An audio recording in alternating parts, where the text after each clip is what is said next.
Hello बच्चों, और question is here the genetic code of proline are. देखिए, genetic code की बात हुई है तो ये जेनेटिक कोड हमारे पास में, जिसको हम कोडोन भी कहते हैं, ठीक है।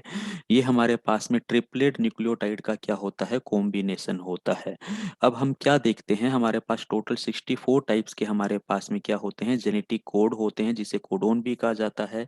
इसमें से 61 टाइप के हमारे क्या होते हैं, ऐसे जेनेटिक कोड हैं जो एमिनो एसिड्स बनाते हैं, और ये 20 टाइप्स के एमिनो एसिड्स बनाते हैं। जबकि 3 जेनेटिक कोड हमारे पास में, या 3 कोडोन ऐसे होते हैं जिन्हें हम स्टॉप कोडोन कहते हैं, जो एमिनो एसिड्स नहीं बनाते, ट्रांसलेशन प्रोसेस को रोकते हैं। अब यहाँ एक स्टेटमेंट हमें समझ में आता है, 61 टाइप के कोडोन से 20 टाइप के एमिनो एसिड्स बन रहे हैं, तो एक बात समझ में आती है, टू या मोर देन हमारे पास में 2 टाइप्स के जो कोडोन हैं, ठीक है, वो यानी कि हमारे पास में सेम टाइप्स का क्या बनाते हैं, हमारे पास में एमिनो एसिड्स बनाते हैं। और ये प्रॉपर्टी जेनेटिक कोड की याद रखेंगे, पूछा जाता है, क्या कहलाती है, डीजनरेसी ऑफ जेनेटिक कोड कहलाती है। क्या कहलाती है, डीजनरेसी ऑफ जेनेटिक कोड कहलाती है। और इसी का एक एग्जांपल हमारे पास में क्या दिया हुआ है, प्रोलिन दिया हुआ है। अब अगर मैं आपसे प्रोलिन की बात करूं, तो ये जो प्रोलिन होता है मेरा किस किस जेनेटिक कोड से बनता है, सी सी यू से बनता है, सी सी सी से बनेगा, सी सी ए से बनेगा, और सी सी जी से बनता है। तो एक एक करके ऑप्शन देखते हैं, सी सी सी से बनता है, सी सी जी से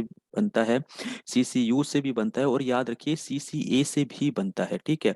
तो ये ऑप्शन तो हमारा यहाँ पे गलत हो रहा है। सेकंड ऑप्शन, यू यू कभी भी नहीं होते हैं इसके अंदर, सी यू यू कभी भी नहीं होंगे हमारे, जी यू यू से भी नहीं बनेगा, और जी जी यू से भी हमारा नहीं बनता है। तो यानी कि ऑप्शन ए हमारा यहाँ पर क्या है, बिल्कुल राइट आंसर है। Thank you.